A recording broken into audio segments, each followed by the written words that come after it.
Hi everybody, and welcome to another unboxing video. Thanks for tuning in again. Today I'm going to be unboxing a new Flymo EasiLife 200 robotic lawnmower. So I've just laid a new lawn and I don't have a lawnmower, so I decided to give a robotic lawnmower a try. Since I'm a great fan of the robotic vacuum cleaners, I myself have two Roborock Xiaomi S50s, and they're absolutely brilliant. So I thought I'd go the same route and try out a robotic lawnmower. Now these come in three models: EasiLife 200, 350 and 500.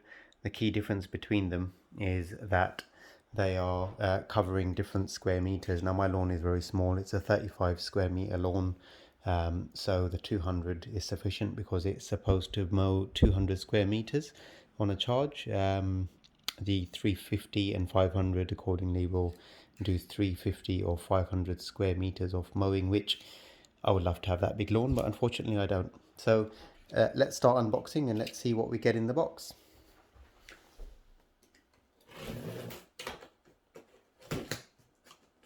So it's brand new.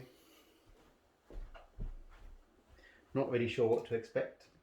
But let's take a look. Let's get in there and let's see what we're working with.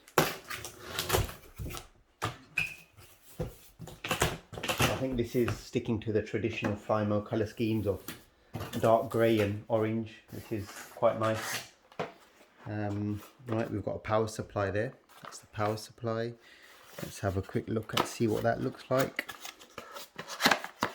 Guessing this is going to be plugging directly into the charging base.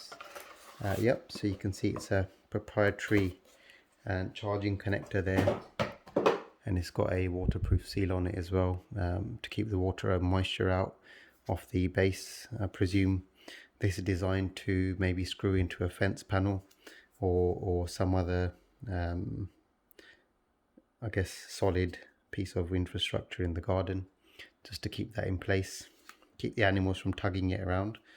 And then a standard UK 3-pin plug, which is great.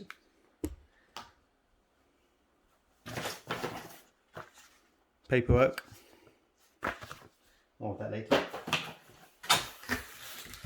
Right, so now this is interesting. This looks like it's an extension cable for the power lead.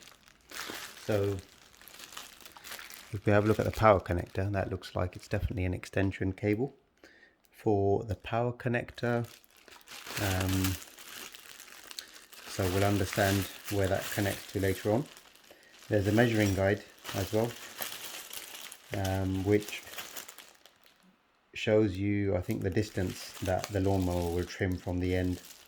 It doesn't go all the way to your border. It won't go all the way to the border. It will leave a gap between the wall or your fence, and how far it does trim. So I think this is a guide to measure out when you're connecting your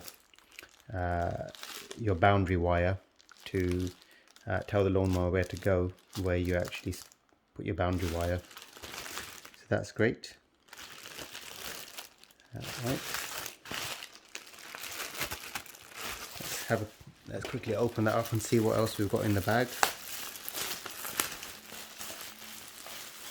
So we've got the measurement gauge there, we've got the extension cable, and we've got a few other bits. So these long screws here will be to mount the base into your ground. So these will screw into, it's a nice thick thread there that will screw directly into the ground, into your turf or into the soil, and keep the base steady.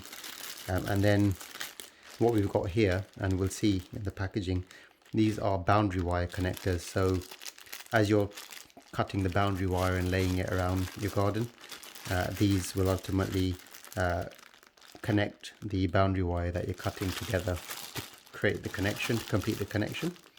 And you've got some wire cutters or couplers there as well, keep everything in place.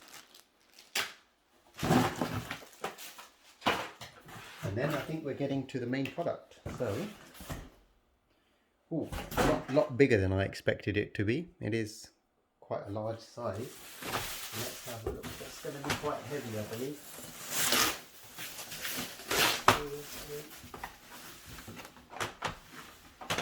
Yeah, that's a lovely big bit of kit. That you can see the size of the wheels on there. That's not going to have a problem going over any lawn.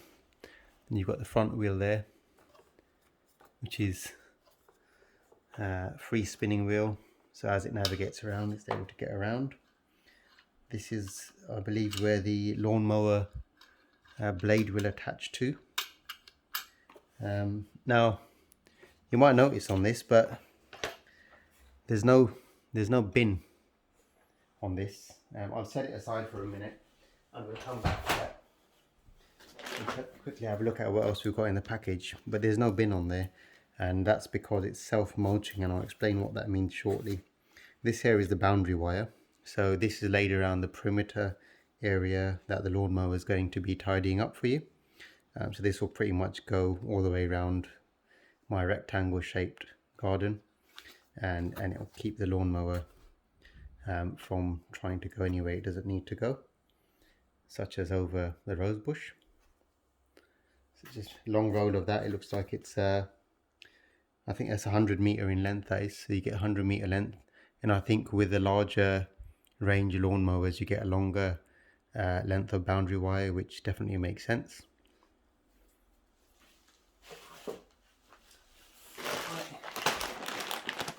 So the clips, these clips are to keep the boundary wire in place. So as you're running the boundary wire, you just knock one of these into the ground. I don't know if that's going to cause many problems, because I do have a weed control fabric under my turf, so this will ultimately be tearing through the weed control fabric. It's going to be interesting. And then I think the last here is, well, there should be another base, but this is part of the charging station. So if we open that up and have a quick look,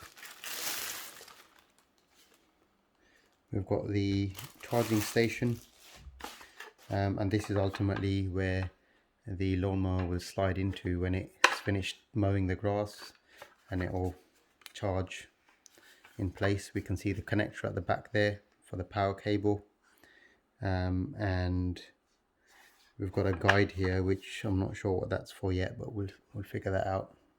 And guide marked, guide left and right, potentially going to be for stabilizing this to the ground with the tray or something, but we'll figure that one out shortly.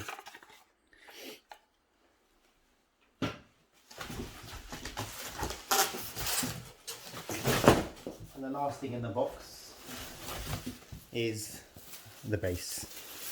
So the main charging point will fit onto there, clip in place. Those long screws that we were looking at earlier will help screw this into place and secure this into the soil. That's a very large charging base, that is. You've got some space underneath, some tracks to run the cables around for a bit of cable management. And I suspect the boundary wire will ultimately use this track here to get out at the front and then go off around your garden. Yeah. Right, coming back to the lawnmower then.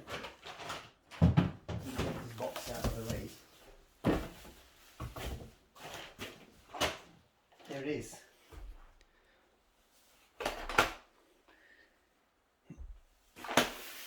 So this has no bin to clean at all. There's no bin to clean. This is a self-mulching device. And what that means is it will drop all the grass clippings straight back into the soil, which is supposed to be healthy for the soil and helps a lot, I guess. So definitely no maintenance from that perspective. Just got to keep the thing running. So as long as it's power connected outdoors, charging properly, this isn't going to have any problem. There's a size adjustment gauge here for how big or small you want the grass to be cut. This trims grass or keeps grass between 20 and 50 millimeters long. So I'll probably keep it a bit longer to start off with, as it's a fresh roll of turf. Don't want it to get clipped off and die off anytime soon. We've got a control panel here. Ultimately, I'm guessing you might be able to set a schedule on the screen, but the smartphone app will allow you to connect to it via Bluetooth and probably set some cutting schedules. So I think the next video I'll post of this is once I've set it all up and got it running in the garden, and I'll do a review of my experience of using the lawnmower. Hope you find this useful. If you have any questions, please do ask in the comments below. If you like the video, please don't forget to subscribe and send it on to anyone you might find it useful. And thank you for watching. Bye bye.